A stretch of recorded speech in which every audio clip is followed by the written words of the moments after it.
Toronto real estate's been nothing short of interesting in 2025, but there are a few things that I think are super important to note if you are considering making a move either in the fall of 2025 or heading into 2026.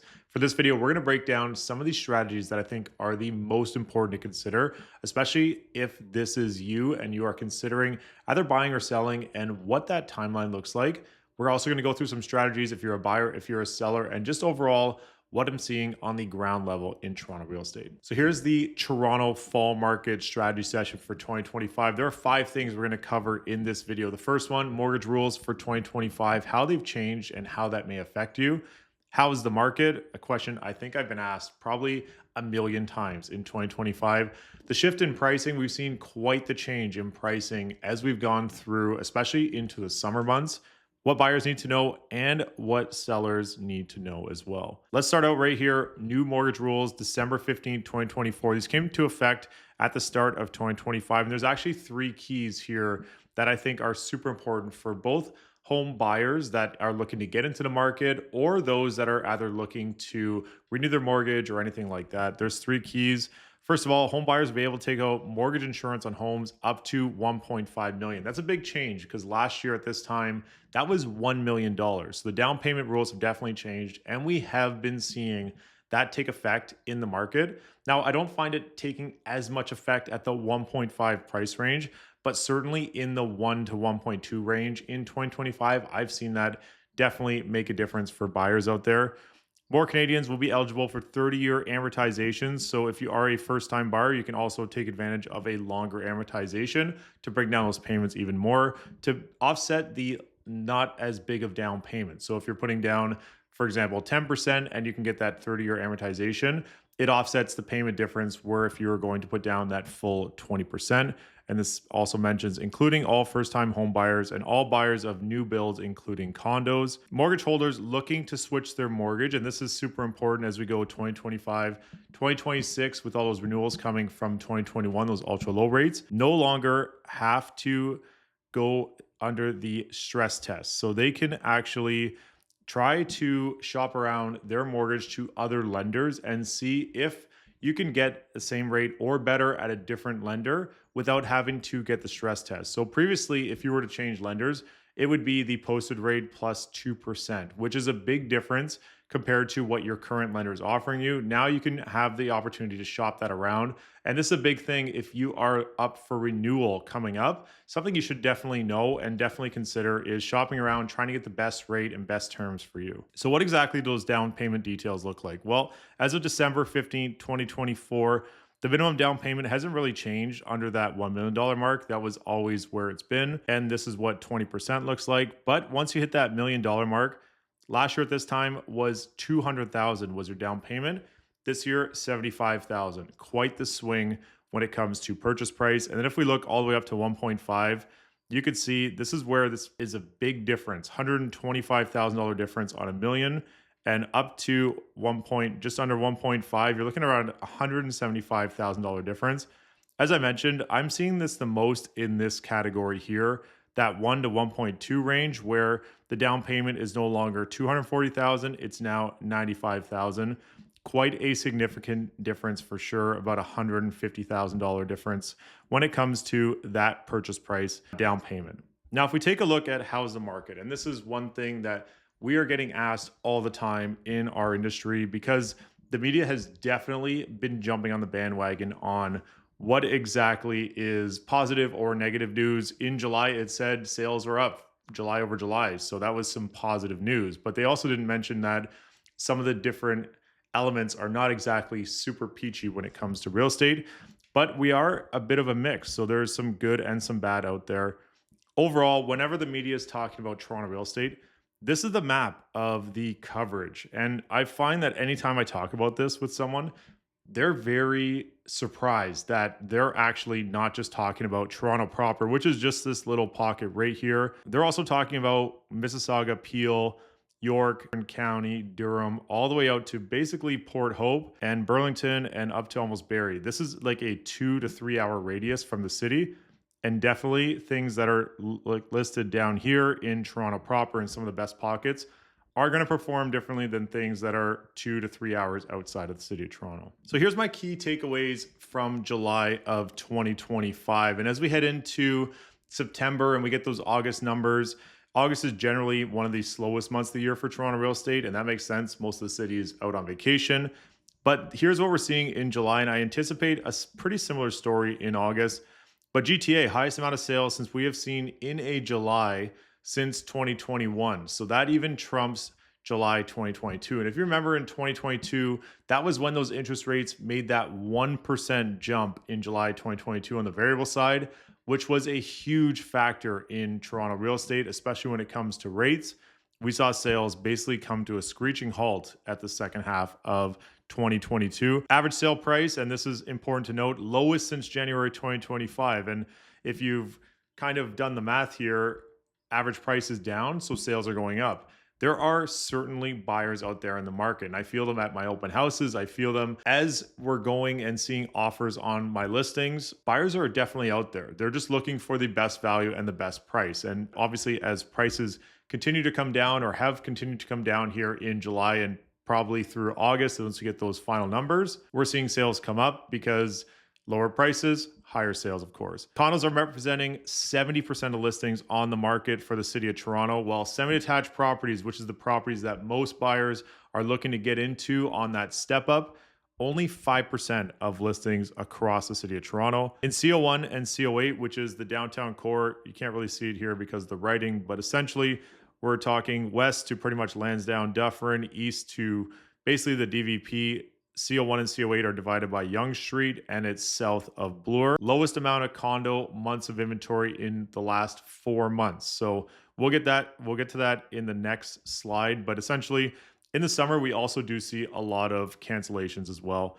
It's officially the summer market where those listings are taken off the market, as just mentioned. Remaining inventory is still standing. Not a lot of relists in August. And this is actually something that I think will play a big factor as we go into September, is that if properties haven't sold through August, or at least through the end of July, and they were terminated on July 31st, which is a pretty common termination date along with December 31st, those properties typically relist at the start of August.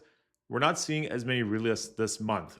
I'm anticipating those properties either have converted to rentals or we may see them come back at the start of September. BOC, Bank of Canada overnight rate has been unchanged. They haven't changed the rates in the last couple announcements. There are some discussions that it may play a factor in September, but overall, we're seeing rates kind of just hovering in around that 4 to 4.5% on both the variable and the fixed side. I actually think it's a pretty safe place to be. I don't think prices are going to skyrocket at a 4% rate. I also don't think they're going to drop drastically as well. I think it's just kind of that balanced part in there. And I've always kind of felt that 4% is kind of that balance mark. Tariff talks sounding promising. Unemployment, not so promising. That came out. We are going to get the inflation data here.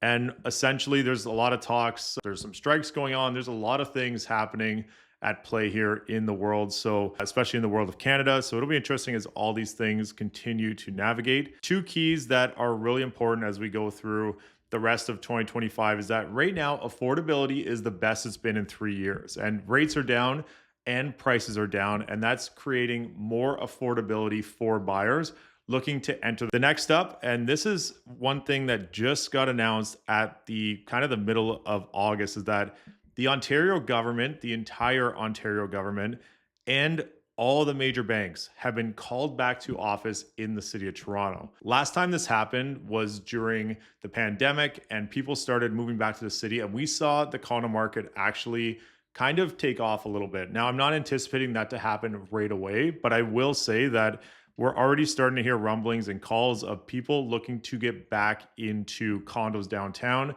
because of the locations. We're seeing the rental market really pick up in the last couple of weeks, which is pretty typical for this time of the year anyways.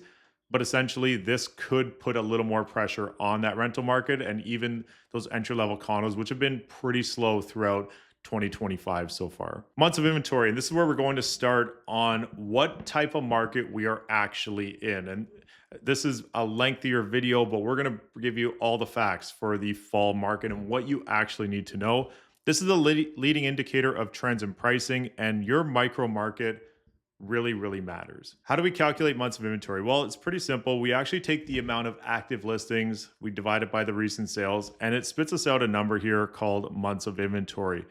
Anything 2 or below, we are in what's called a seller's market. 3 to 5, we're in a balanced market. And 6 plus, we're in a buyer's market. So that's basically how we are assessing where things are at in Toronto real estate. And there are a few things that we do need to discuss in all markets. So for a seller's market, 2 months of inventory or below. In 2021 and 2022, this was down to 0.5. So basically there was remaining inventory for the month before that was also getting absorbed. This is where sellers really have the upper hand. This is where we see offer dates. And I know people don't love offer dates, but essentially if there's low product and there's one desirable property, people will bid on those properties, whether or not there's an offer date or not. We are still seeing that even in today's market. But this is where less than 2 months of inventory, we do see offer dates. And if you do have a product or a property in one of those hot areas that has low inventory, an offer date may still work for you even in 2025. It is more difficult to negotiate because there's generally more offers and more demand, less choice, of course, for buyers. Properties do sell faster, and that's where we start to see higher prices overall. A balanced market, and we've actually been hovering around that 5 months of inventory. If you've looked at any of the market update videos that we've done for the year, GTA as a whole is around 5 months of inventory, but it definitely depends on product type and location. This is where you have a balance between buyers and sellers. Terms can be favorable for both buyers and sellers. This is what we've seen this year, where the closing dates can be negotiable, the pricing negotiable, different factors within the offer also negotiable. That's where both buyers and sellers are looking for different things, and we negotiate back and forth to come to an agreement for both parties. One thing to note is that properties are still selling in a balanced market. Great properties in great areas are still selling very fast in a balanced market. And we're seeing this. We're still seeing multiple offers and properties sell in 1 to 2 days. If they're priced really well, it look really great. So if we look at a buyer's market, 6+ months of inventory, and this is where condos have actually been trending for the better part of 2025, especially in CO1 and CO8, the downtown core. This is where buyers do have the upper hand, and it is usually easier to negotiate if you are a buyer. Now, I will say one caveat on this is knowing what that price looks like and where the current market value is will give you a better chance to get a better deal versus just going out there and not exactly having that choice narrowed down, because there is a lot of choice on the market. So you're going to want to have that, the property type, the budget, everything really narrowed down, which will help you negotiate in a buyer's market. Properties are taking longer to sell, and great properties in great areas are still selling quickly. So if 1 in 6 properties is selling in a particular area that you're looking at, in general, what we found this year is the best one of the bunch is the one that's selling, especially if it's priced where it needs to be priced. So how does that look like for the Greater Toronto Area, 905 region, and the City of Toronto? Well, across the board, and these are the June numbers for Urbanation. Keep staying up to date with the channel. We'll have all these numbers as we go. I always talk about months of inventory in those market update videos. The detached market for City of Toronto is just under 4 months of inventory. The 905 region, just under 5 months of inventory. Semis, rows, and towns. I don't love how they sandwiched semis and townhouses together because they're 2 different markets, as we'll talk about in a second. 3.4 for City of Toronto, 4.3 for the 905. And condos hovering around that 7 months of inventory for both the City of Toronto and the 905 region. Now, if we look at the July months of inventory at the bottom here, detached was at 4.12, but in June it was at 3.82. We always see that in August, where most of the detached properties that are looking to get to market will most likely wait till September, especially if they're in some of the best areas, and that plays a big factor here for the months of inventory. Semi-detached, similar story, but we're still at 2.2 months of inventory for semis in Toronto, which was at 2.29 in June. Semis are still very hot. They're always typically pretty hot property type in the City of Toronto because they're in most demand. They're usually great sized properties for most buyers, especially coming from a condo looking to get a bigger space, or even downsizers that don't need as big of a detached home looking to get into a really great space in their area.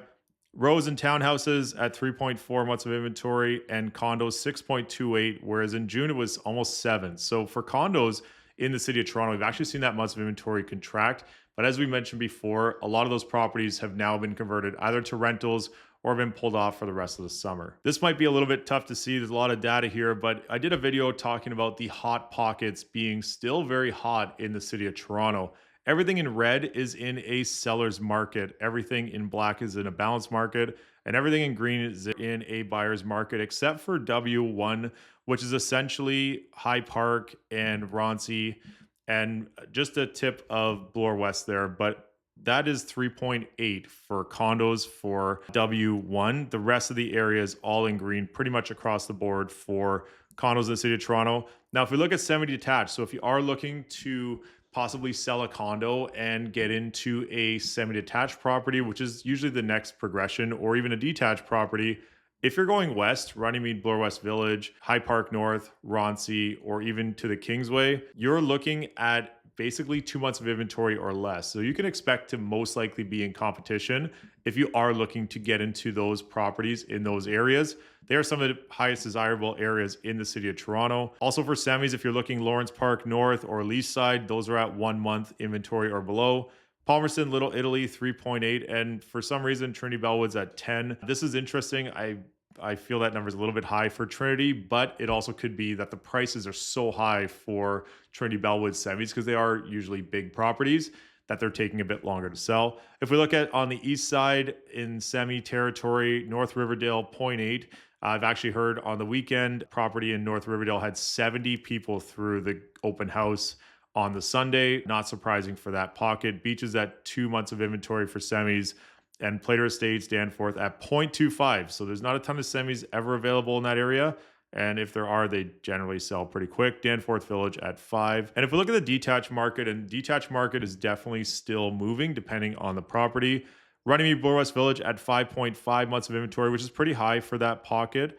If we look at High Park North, 1.5 months of inventory, Roncy 3.5, and Kingsway 2.25. And if we look at the central areas, we're pretty much balanced. Lawrence Park North is pretty balanced at 3.6, Leaside at 2.4, Palmerston, Little Italy at 4.5, and Trinity Bellwood is 3.5.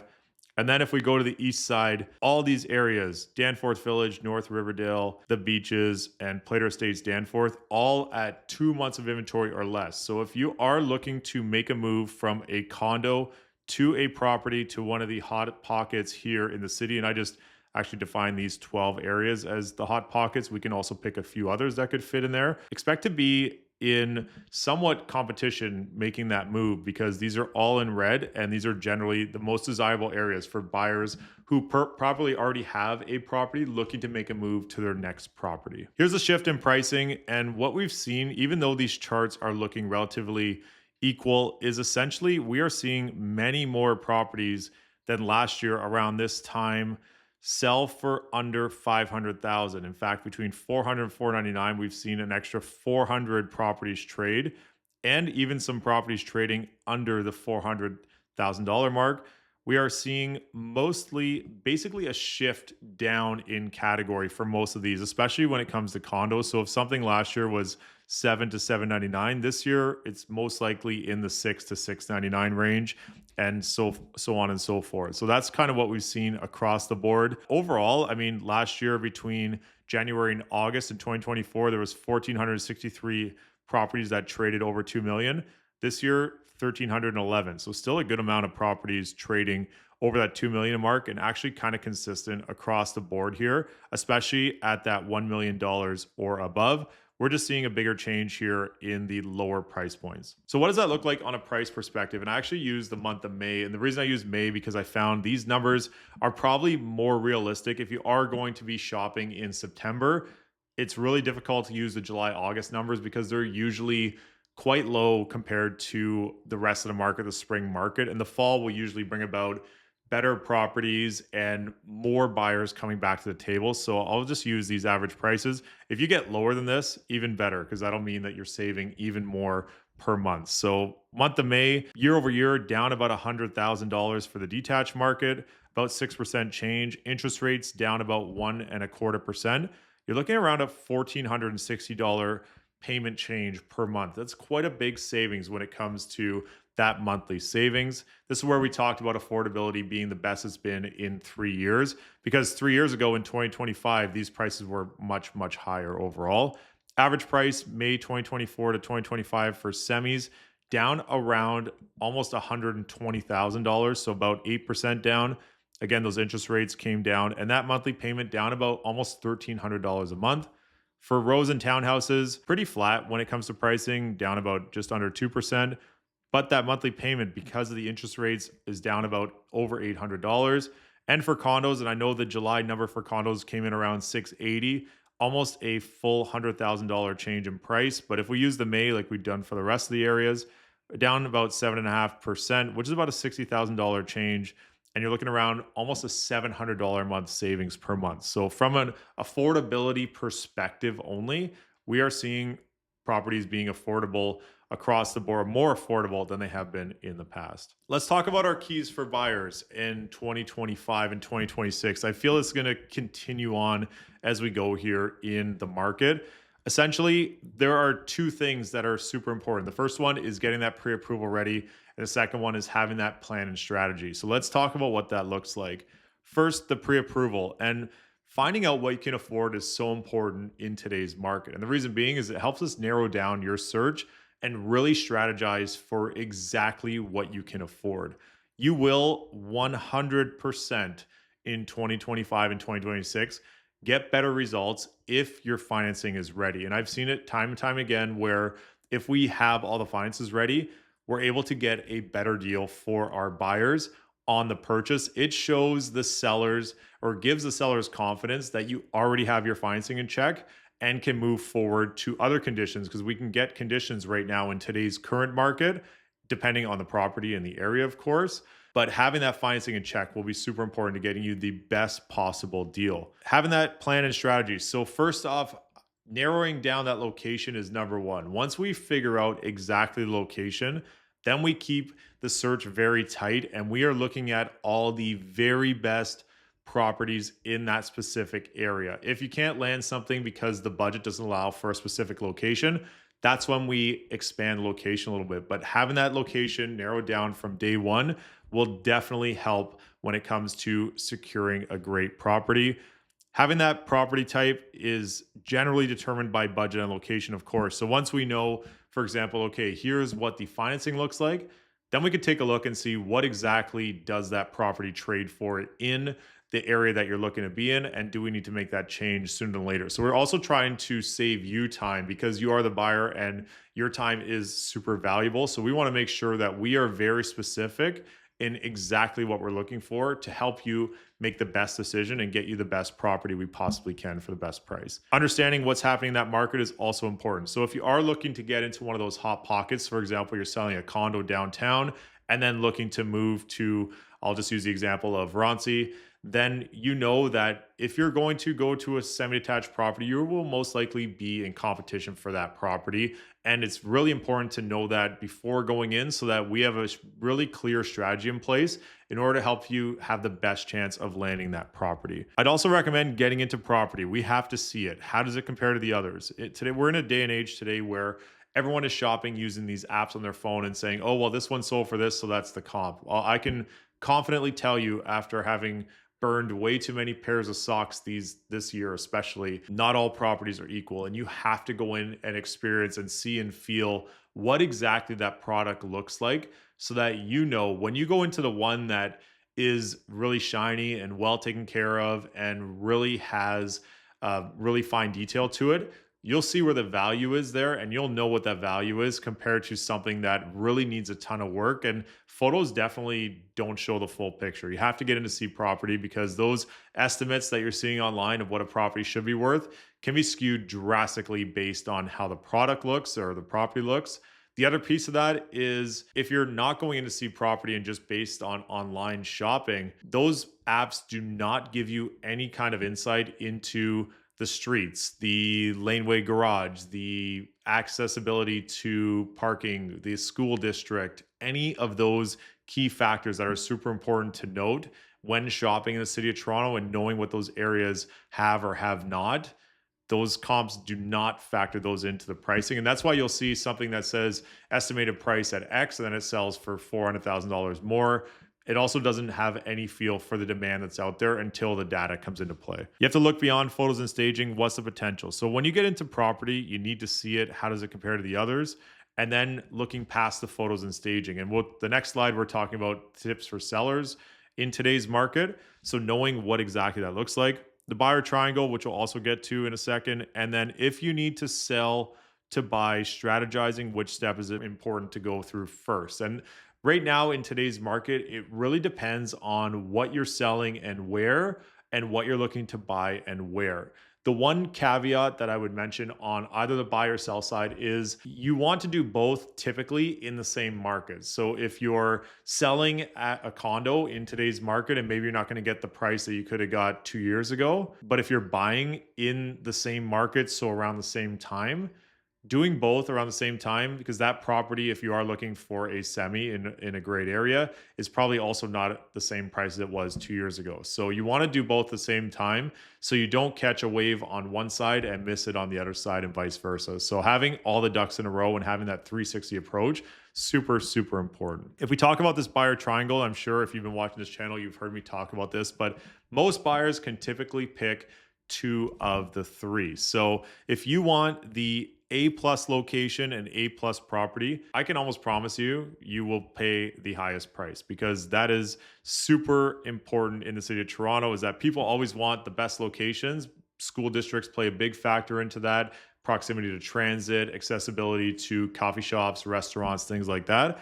And then the property, if it's fully turnkey, it's beautiful, it's already done, doesn't need any more work, you'll generally pay the highest price in those areas. If you want the lowest price in those best areas, you're either going to sacrifice location or property. So that's where we say pick two or three. If you want the A plus location, amenities, transit, schools, walkability, you're either going to pay the highest price or you're going to get one of the worst properties. And I will say, like, I'm not ever against getting the worst property on the best street, because I feel like you can add that value yourself. However, the cost to renovate is something to certainly factor in 2025 as we go forward here. And this is something I have tons of experience in. I've done it myself here in the last couple of years. So I do know what things cost right now, and just having a good ballpark of what that looks like will be important as we navigate on the search. If you want the A plus property, a detached, a semi, in the best areas with the best condition, big number of bedrooms, maybe 2 or 3 bathrooms, living space, and parking, and you want the lowest price, you will most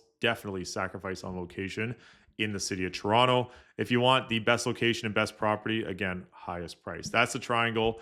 And for you as a buyer, super important to come to those terms, and having that budget set will definitely play a factor when it comes to these three. The other piece I'm going to say there, I just slipped over to the seller side, but let's come back to the buyer side for 1 second, is if it's too good to be true, or it seems too good to be true, like if you look online, it's like, wow, this thing is priced way below all the other comparables, and it's a 10 out of 10 location, and the property looks fully renovated, they most likely would have what's called an offer date. So they will set to look at offers on a certain date and try to get as many buyers through as they can in order to try and get multiple offers. If the property looks incredibly great online and the price is pretty accurate for what it should be in the best location, but it still hasn't sold really quickly, it's either a little bit overpriced, or the property might actually only look good in photos and in person might not look that great. And I can assure you, I'm the first person to call out craftsmanship, because it's important for my buyers to see that and know that as we go through. But typically, if it's not checking on all three of these, it's priced well in the best location and where the property's at on either it needs a lot of work or doesn't, then that's where the properties are sitting. So if it's too good to be true in Toronto real estate in the best areas, it usually is, and just something you need to know as you move forward here in 2025. Okay, let's talk about keys for sellers. And if you are a seller in today's market, there are a few non-negotiables, and especially non-negotiables in 2025 and 2026 and moving forward. First off, your property. How does your property look on the inside, on the outside? If you have a house, is it landscaped? Does it look great when people come to the door? Is the backyard landscaped? How does it present for buyers as they come into the door? Are there any smells? Are there any things that could set a buyer off to not want to offer on the property? And the other piece is how does the property compare to other listings on the market? And this is where and I have these conversations with sellers all the time that say, well, I want X for my property. But if there are 50 other of the same property on the market that aren't selling, it may be tough to get X if the other ones are all listed at Y. And I think you understand where I'm going with that is that you need to compare really, really well and look the best on the market with no stone left unturned. And that's where I'm calling this presentation times 1,000. In fact, this could be presentation times 1,000,000 in 2025. Paint, fixtures, lighting, it's all got to get either changed out, replaced, fixed. Your property needs to shine and basically look at its very, very best. It has to be the best looking property that buyers go into. It's got to be professionally cleaned, like fully cleaned, and it has to stay cleaned every time somebody comes to the property. Staging, even in today's market, I know I keep hearing that people aren't staging properties. That's not my approach to listing properties. I believe that staging is still important in 2025 because ultimately it's really difficult for buyers to envision what the property could look and feel like, and staging certainly helps. It helps buyers fall in love with your property, and I'm a big proponent of staging. And then of course photography. This is not just any photography, this is epic magazine style photography. Your property needs to look like it belongs in a magazine. All the videos, the YouTube, the socials, the Instagram reels, the TikToks, all of it plays a factor in 2025. Its own website so people can get even more details than MLS. And of course, social media outreach and having these boosted posts and making sure the is on. So essentially the goal is to get your property maximized from a visual standpoint. Who is seeing it? How many times are they seeing it? Do they see it often? And ultimately, how do we get them in the door to take a look at it? Now, the next up is price strategy, and you have to price based on your micro market and recent comparable sales. And I wish I could just emphasize the word sales. I didn't even put it here, but it should be there. Recent comparable sales only. Price is always the most important. And as we discussed, buyers are out there in Toronto real estate right now. In fact, buyers are definitely going to purchase your property if they find that there's value at the price point. And every property has its price. However, ultimately, as a seller, you're trying to maximize your price the best you can. But pricing strategy is super important in 2025.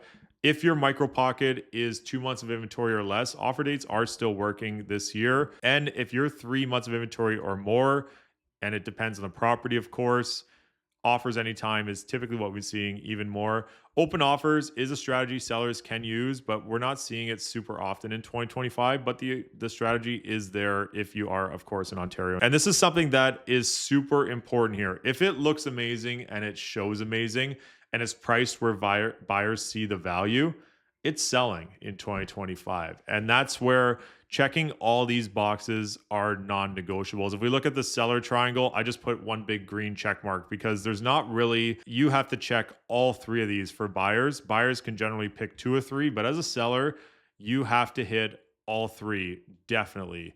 Best value, recent comparable solds, you have to be priced according to those. Paint, fixtures, lighting, cleaning, staging, photography, video, website, social media, any repairs, any additional repairs that need to get done, how does it look in person? How does it compare to the other properties on the market? These all have to be checked off here because in today's market, non-negotiables when it comes to any of these for sure, if you want the best chance to sell. And I'm also doing, so that's basically the strategy component of it. The last piece I'll say is it is super important to strategize if you are a buyer or seller in today's market and essentially looking to make your next move, whether it's in Toronto real estate or just sell and move on to something else for you. Or if you're a buyer looking to buy and get into the market for the first time, maybe you're currently renting and that also makes sense for you. I am doing free custom fall strategy sessions one-on-one with me. We do it over either a phone call. If you are selling, I do recommend that I come and see the property so that we can actually have accurate values. And I'll be honest with what those values look like in today's market. If you're a buyer, we do it over online, over Zoom, and we essentially create a strategy that will help you set you up for success, talk about the micro markets and all the details that go into